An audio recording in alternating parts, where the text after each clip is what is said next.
BSTC या DElEd धारी मेरे साथियों को मेरी तरफ से प्यार भरा नमस्कार। आज 18 सितंबर 2024। सबसे पहले मैं डेट बता रहा हूँ ताकि आपको विश्वास हो कि ये वीडियो लेटेस्ट है।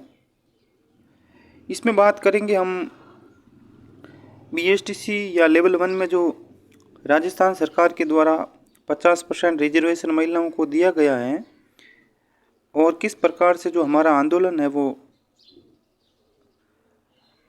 एक तरह से कुचलने का प्रयास किया गया है, चाहे वो हमारे टीचर के द्वारा हो, क्योंकि उन्होंने अलग अलग तरीके से वीडियो बनाकर अपलोड किए थे, चाहे हमारे बेरोजगार संघ के जो नेता हैं अलग अलग, उन्होंने किस प्रकार से हमें बरगलाया है, किस प्रकार से उन्होंने राजस्थान सरकार को सपोर्ट किया है, इसकी मैं पोल खोलूँगा। और उसी के बाद जब 2-4 टीचर्स ने अलग अलग तरीके से बिना फैक्ट के बात रखी कि 50% महिलाओं को दिया जाएगा और 50% पुरुषों के लिए होगा, ये बात सुनकर लगभग 80% विद्यार्थी हैं, उन्होंने विश्वास कर लिया कि इस 50% में हम आराम से चयन ले लेंगे। तो ये 50% वाली बात एकदम गलत है। इसकी मैं इस वीडियो में पड़ताल करूंगा आपके साथ। जब मैंने ये विज्ञप्ति पढ़ी तो मेरी जो स्थिति या भ्रम की स्थिति थी वो दूर हो गई। ये 50% महिलाओं के लिए आरक्षित होगा तो किस प्रकार से इसको आरक्षण दिया जाता है। 30% अभी वर्तमान में लागू है, तो ये 30% जिस प्रकार से दिया जाता है उसी प्रकार से 50% दिया जाएगा। अब चाहे कोई कितना भी विद्वान है, कितना भी ज्ञानी है, चाहे कोई मुख्यमंत्री कह दे, चाहे नेताजी कह दे, कोई शिक्षा मंत्री कह दे, चाहे बेरोजगार संघ के नेता कह दें, उनके कहने से ये नियम है वो बदले नहीं जाते हैं। जो संविधान में प्रावधान है या भर्ती के नियमों में जो कार्मिक विभाग राजस्थान सरकार के नियम हैं वो लागू होते हैं। अब आशु सर जो एक बड़ा यूट्यूब चैनल चला रहे हैं, काफ़ी जो अभ्यर्थी हैं वो उनसे पढ़ते हैं। उन्होंने जब मुख्यमंत्री जी से वार्ता की थी जून 2024 में, उनके साथ हनुमान किसान और 1-2 जने और थे, तब उन्होंने बाहर आकर शाम को ये वीडियो में कहा था कि 50% हो जाएगा, मुख्यमंत्री जी ने कहा है। तो उस समय या तो मुख्यमंत्री जी को पता नहीं था या फिर ये पूरी तरह से अपनी तैयारी करके नहीं गए थे कि किस प्रकार से उनसे पूछना है कि 50% होगा किस प्रकार से। जब ये उन्होंने बात कही थी तो उन्होंने ये नहीं कहा था कि इसमें भूतपूर्व सैनिक को आरक्षण कहाँ से देंगे अगर 50% महिला और 50% पुरुष। चूँकि भूतपूर्व सैनिक पुरुष हैं तो ये आरक्षण यहाँ से जाएगा। फिर आता है अगर कोई विकलांग व्यक्ति जो पुरुष है उनको आरक्षण कहाँ से मिलेगा।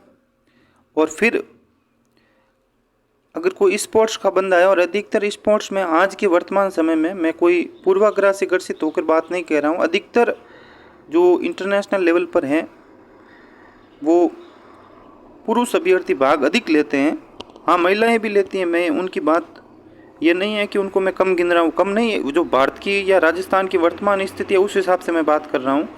तो इनको जो आरक्षण अगर ये देंगे तो फिर वो 50% एक सामान्य जो अभ्यर्थी हैं, पुरुष अभ्यर्थी जो ना तो भूतपूर्व सैनिक है, ना विकलांग है, ना स्पोर्ट्स से संबंधित है, तो ये सीधा सीधा जो कुठाराघात होगा वो यहाँ से होगा। और अब देखिए, महिलाओं के लिए जो आरक्षण है वो हो सकता है महिलाओं को ठीक लगे मेरी बात या ना लगे, लेकिन उनके लिए ये वरदान है। और पुरुषों के लिए एक अभिशाप है, क्योंकि जो सामान्य महिला, जब तक ये 50% हॉरिजॉन्टल आरक्षण किस प्रकार से दिया जाता है ये मैं आपको पहले समझा देता हूँ, फिर हम बात करेंगे ये पदों की जो ये भर्ती है। इस हिसाब से अगर 50% आरक्षण दिया जाता है तो कितने कितने पद आएंगे, या फिर 30% आरक्षण के हिसाब से कितने पद किस वर्ग को मिले थे, ये बात हम बाद में करेंगे। लेकिन बात करते हैं हॉरिजेंटल आरक्षण की। अब देखिए, हॉरिजेंटल आरक्षण है, यानी कि जिसे क्षैतिज आरक्षण कहा जाता है, ये इस प्रकार से जो है वो लागू होता है। मान लीजिए ईडब्ल्यूएस है, इसके 100 पद आए। कितने पद आए? 100। या फिर देखिए, बात करते हैं 2022 की भर्ती में। इसमें मैंने जो डाटा है वो कलेक्ट किया है। ये ईडब्ल्यूएस कैटेगरी या फिर ओबीसी कैटेगरी हो, कोई भी कैटेगरी हो, ये हॉरिजेंटल आरक्षण इसी प्रकार से लगता है। चूँकि अधिकतर अभ्यर्थी ओबीसी से संबंधित है राजस्थान में, तो मैं इससे समझा देता हूँ ताकि उनको अच्छे से समझ आ जाए। अब देखिए, कुल पद राजस्थान में 21,000 थे, उसमें से नॉन टीएसपी और टीएसपी में बढ़कर लगभग जो है वो ये इतने पद 19,192 पद हैं वो नॉन टीएसपी के थे। इसमें विशेष शिक्षा के अलग है और सामान्य शिक्षा के अलग है। मैं यहाँ सामान्य शिक्षा को बेस मानकर ये वीडियो बनाऊंगा। इसमें आप अलग अलग जो विशेष बीएसटी जिन्होंने कर ली है उनके साथ कितना कुटाराघात होगा, क्योंकि उनके पहले से ही 930 पद आते हैं। अब उसमें 50% रिजर्वेशन महिलाओं के लिए होगा, तो सीधे 50% यहाँ से कट जाएंगे महिलाओं के लिए।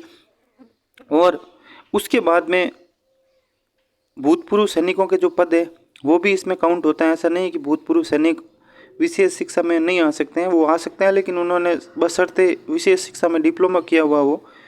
तो कितना जो नुकसान है वो पुरुषों को होगा, आपको समझना होगा। फिर जो ये आप आंदोलन में भाग नहीं ले रहे हो या अभी सक्रियता आप नहीं दिखा रहे हो, ये भ्रम निकल गया तो आपकी आंखें खुल जाएगी। अब देखिए, हम चलते हैं यहाँ पर ओबीसी कैटेगरी को जो रिजर्वेशन था 21%, इसमें 4,073 पोस्ट जो है वो सभी के लिए थी, चाहे महिला हो, चाहे सामान्य हो, पुरुष हो या फिर जो भी हो, और भूतपूर्व सैनिक। ये टोटल 3 तरह का आरक्षण दिया जाता है, ठीक है। अब देखिए, 2558 पद है वो सामान्य वर्ग, यानी कि ये जनरल कैटेगरी की मैं बात नहीं कर रहा हूँ। सामान्य वर्ग हॉरिजेंटल आरक्षण में होता है, इसमें महिलाएं भी आ सकती हैं।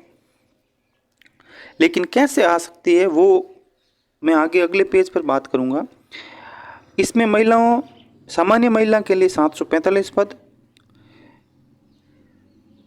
विधवा के लिए 274 पद और तलाकशुदा के 57 पद आरक्षित थे, ठीक है।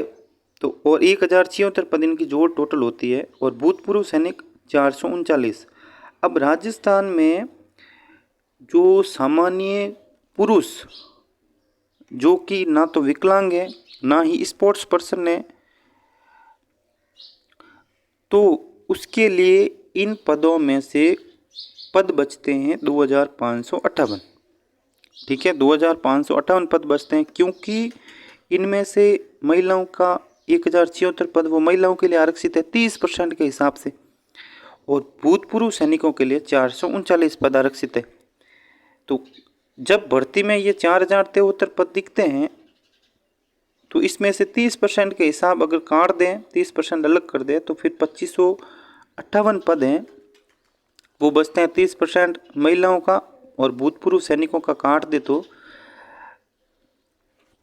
अब देखिए, ये 2,558 पद कितने ओबीसी के अभ्यर्थी हैं उनको, उनके लिए केवल ये बचते हैं 30% के हिसाब से। और जब यही 50% हो जाएगा तो सोचो आप कितने पद बचेंगे। देख लीजिए आप किस प्रकार से ये आरक्षण का जो एक तरह से नियम है या फिर जाल है, उसमें एक सामान्य पुरुष अभ्यर्थी किस प्रकार से आज भी जब 30% आरक्षण है तो पीसा जाता है, क्योंकि महिला इसमें आ सकती है। जब देखिए, अब मैं बात करता हूँ महिला किस प्रकार से आती है।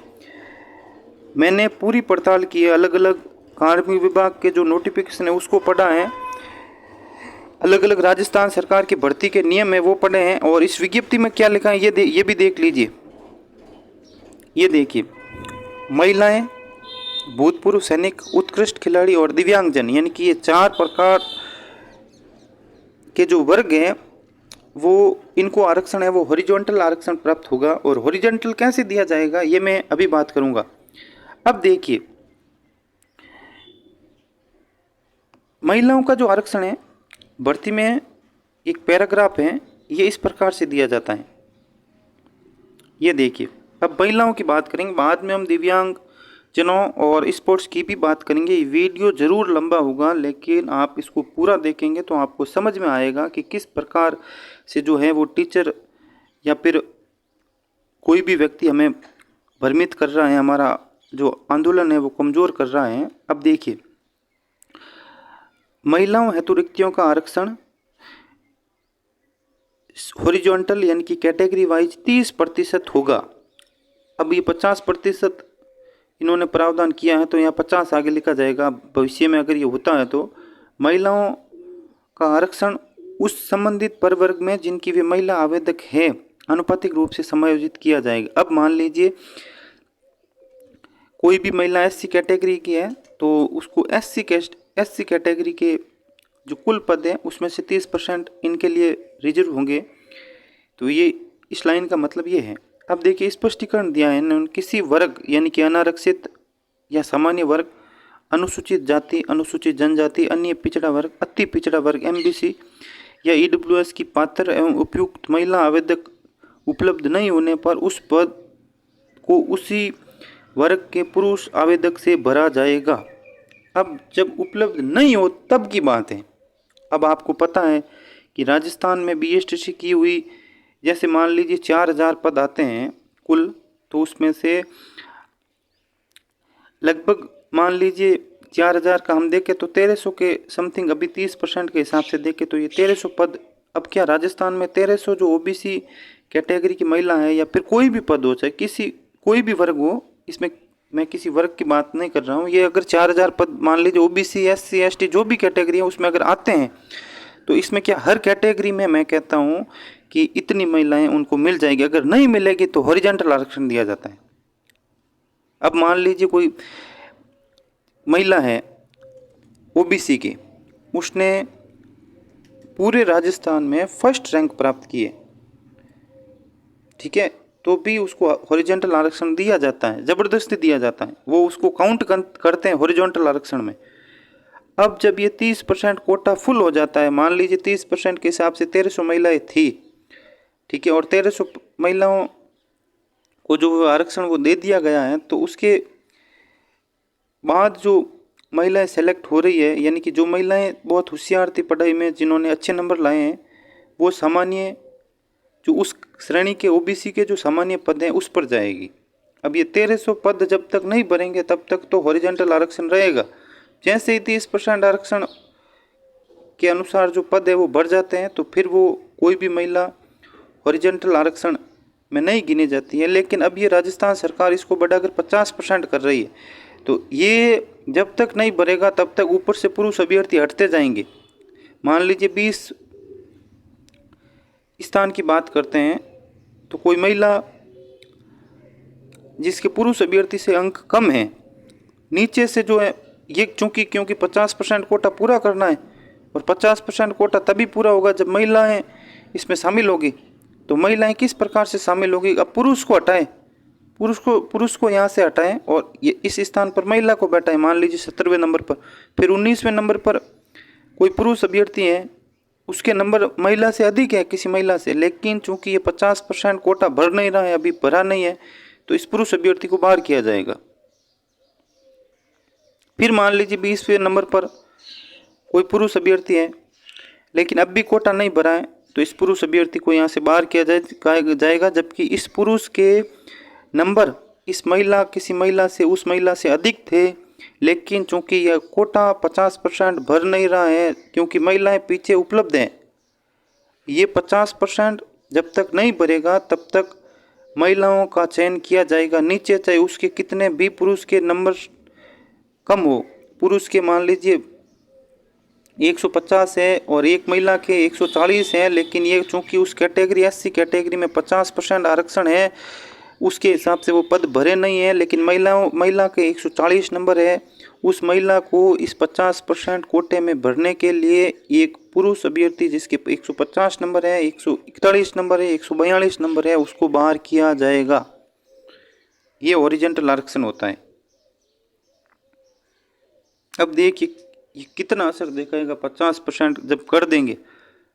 और 50% अगर कोई महिला किसी कैटेगरी में उपलब्ध है ही नहीं, मान लीजिए 150 पद थे महिला के लिए या 1150 पद थे, 1000 पद थे, जो भी पद थे, ठीक है, महिला के लिए आरक्षित थे। अब उस कैटेगरी में 1150 में से मान लो 650 महिलाओं ने ही फॉर्म भरा है, ठीक है, या 1000 महिलाओं ने ही फॉर्म भरा है और परीक्षा में शामिल ही नहीं हुई है, तब पुरुष अभ्यर्थी उसी कैटेगरी के पुरुष अभ्यर्थी को शेष 150 जो पद हैं वो पुरुष अभ्यर्थी को मिलेंगे।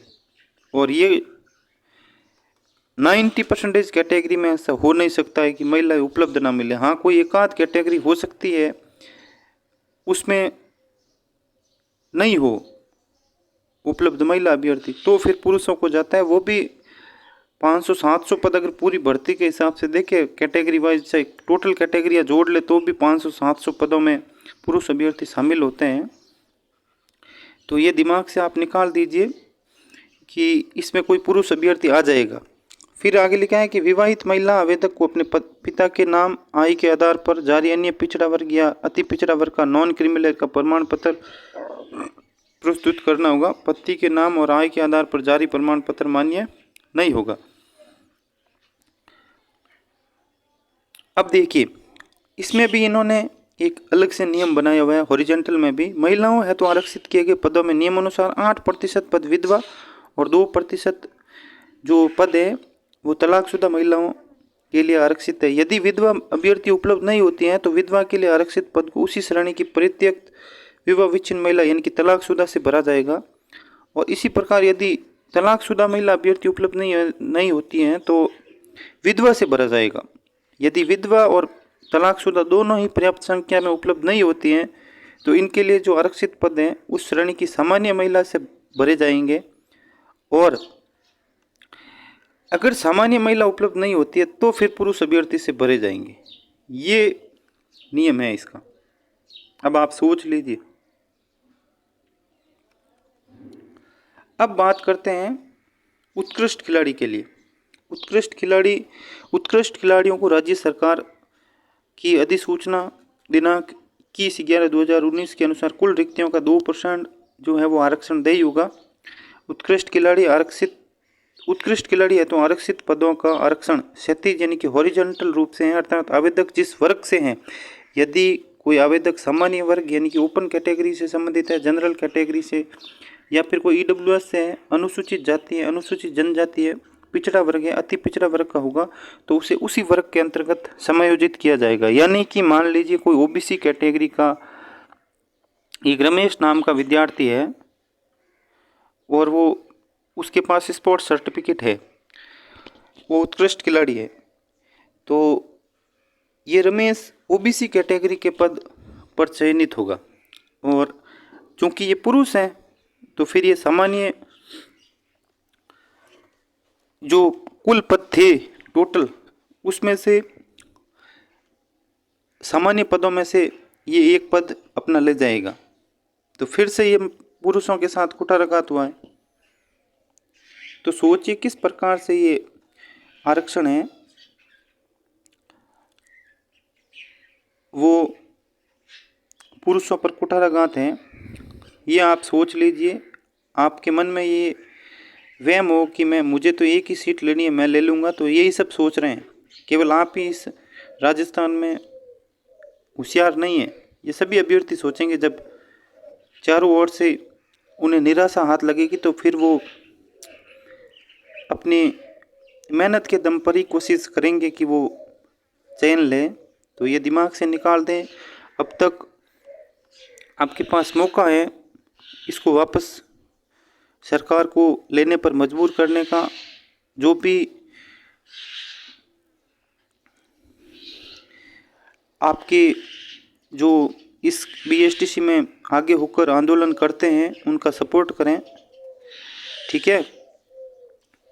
और ये देखिए, ये भी हॉरिजॉन्टल आरक्षण है, जिस श्रेणी का होगा, चाहे वो, हाँ, विशेष योग्यजन की बात कर लेते हैं।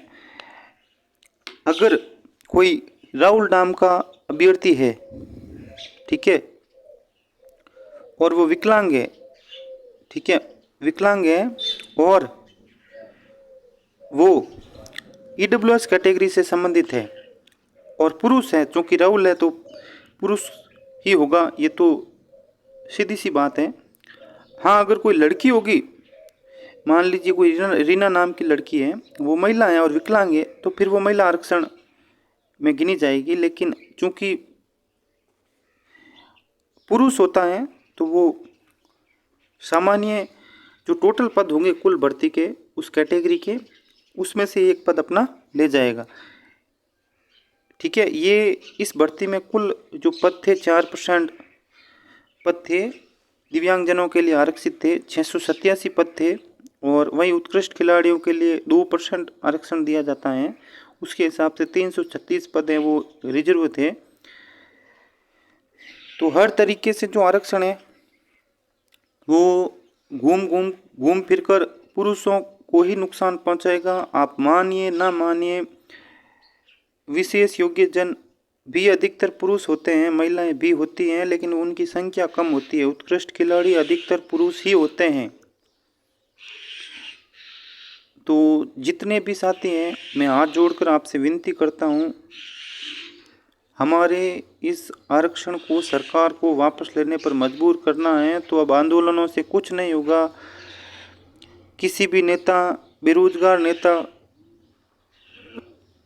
की जो बात, जब तक वो हमारे अनुसार बात ना करे तब तक उसका साथ देने का कोई मतलब नहीं बनता है। चाहे वो कोई भी हो, मनोज मीणा हो, चाहे हनुमान जी किसान हो, चाहे कोई अशोक जी चौधरी हो, चाहे कोई भी हो।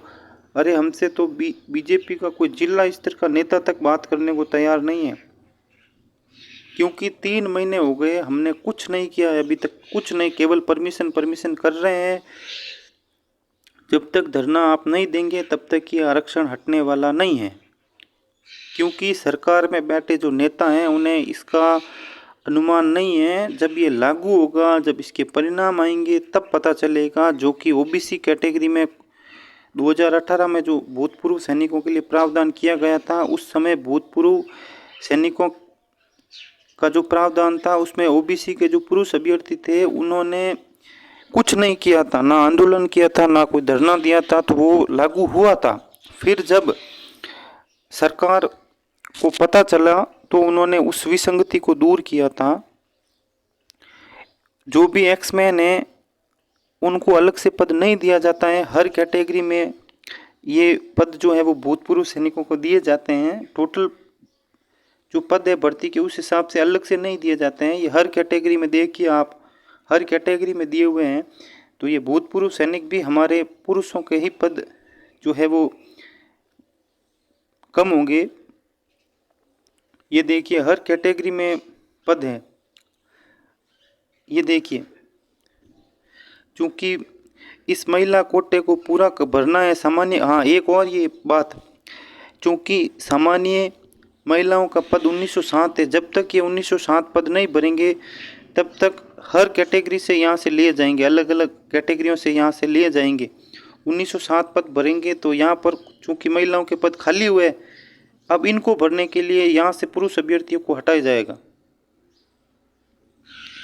चाहे उस पुरुष अभ्यर्थी के महिला से अधिक नंबर है, लेकिन ये कोटा भरना है। 50% आरक्षण का जो ये खाली स्थान है, पद खाली रहेंगे, वो भरने हैं, तो पुरुष अभ्यर्थी हटते रहेंगे। यानी कि पूरे राजस्थान में आपको टॉप 40 में आना पड़ेगा। 40% जो पद है, टॉप 40 पद, टॉप 40% पद, उसमें अगर आप आते हो अपनी कैटेगरी में या फिर नॉन कैटेगरी यानी कि जनरल में टॉप शीर्ष 40% इस कैट में आते हो, 30% 35% में आते हो, तो ही आपका सिलेक्शन होगा। अगर कोई मान लीजिए कहता है कि नहीं मैं तो 70% में आकर टॉप 70% पोस्ट में आकर मैं चयन ले लूँगा, तो ये आरक्षण लागू होने के बाद आपका एकमात्र सपना ही रहेगा। आज भी 70% जो शीर्ष 70% है उसमें चयन नहीं हो पाता है अगर ये आरक्षण ना दिया जाए किसी भी कैटेगरी को। तो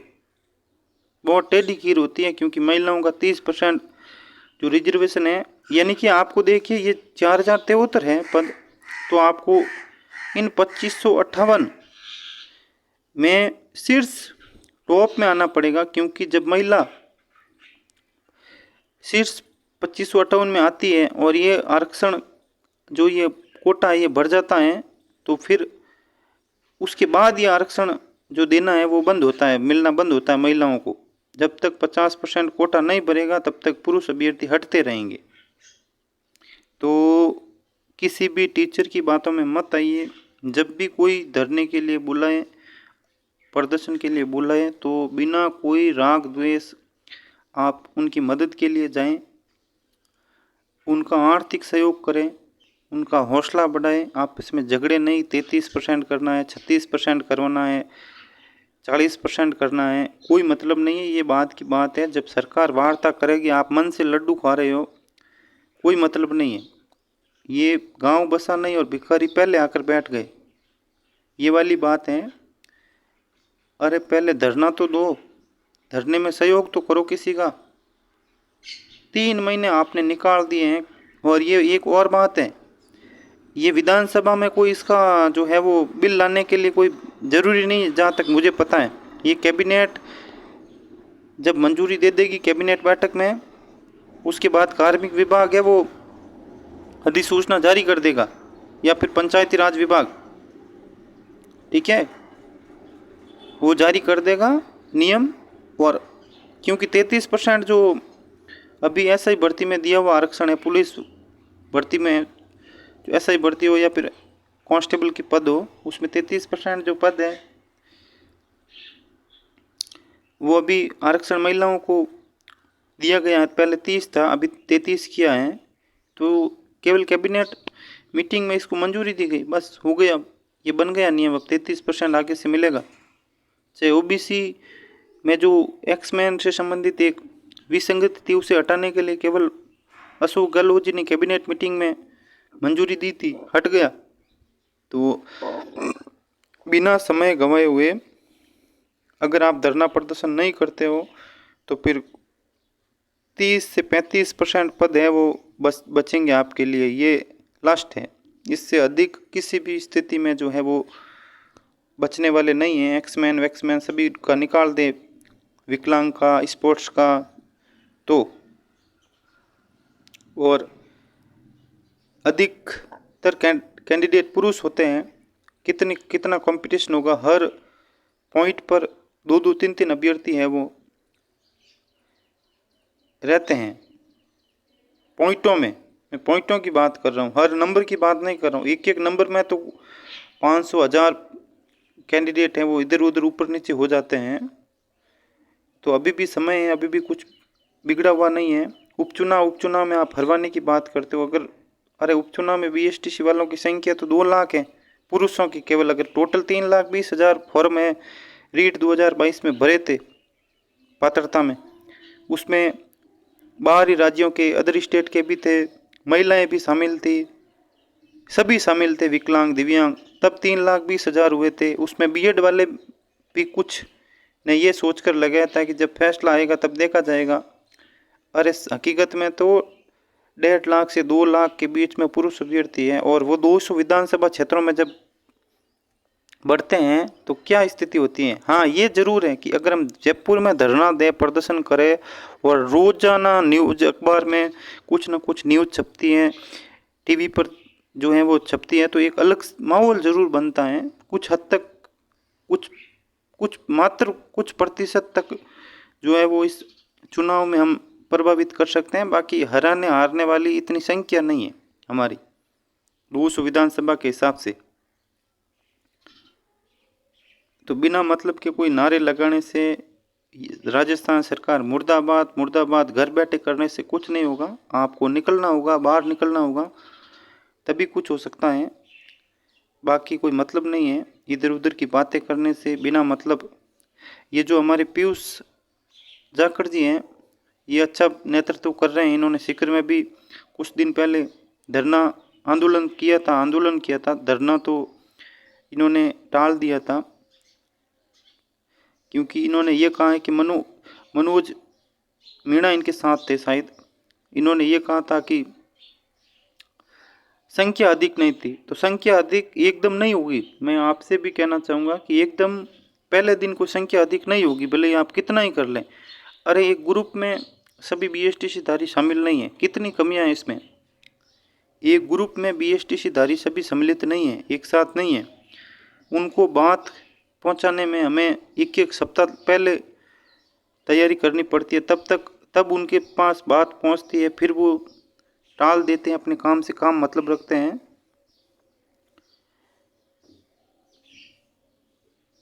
तो धरना दीजिए पीयूष भाई, सभी आपका साथ देंगे। BSTC वाले ही संघर्ष करेंगे, बाकी केवल मार्गदर्शन कर सकते हैं। हनुमान जी किसान हो, चाहे उपेन्द्र यादव हो, चाहे मनोज मीणा हो, चाहे कोई भी हो, अशोक चौधरी हो, ये बेरोजगार संघ से जुड़े नेता केवल आपका मार्गदर्शन करेंगे। लड़ाई आखिर में BSTC वालों को ही लड़नी है, ये बात आप दिमाग में बैठा लीजिए।